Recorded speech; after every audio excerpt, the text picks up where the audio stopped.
I need to be able to identify this identity. So I need to verify the left is equal to the right. Now remember, we are not solving, so we either need to simplify the left or simplify the right.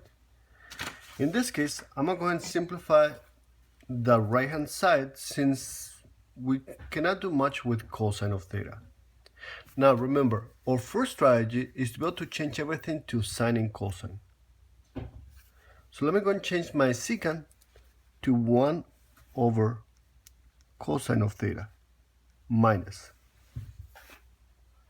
My tangent, I'm going to replace it to sine of theta over cosine of theta, and we have times sine of theta.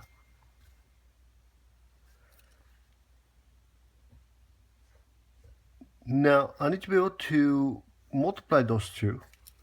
I have 1 over cosine of theta minus sine multiplied by sine is sine square of theta over cosine of theta. And if you notice, we have two fractions that have the same denominator, so we can go ahead and add them. The denominator will stay the same.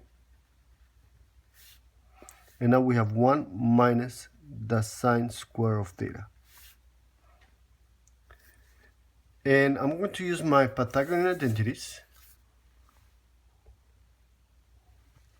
which tell me that if you notice, if I use the first one here, if I move the sine square to the right, it becomes a negative.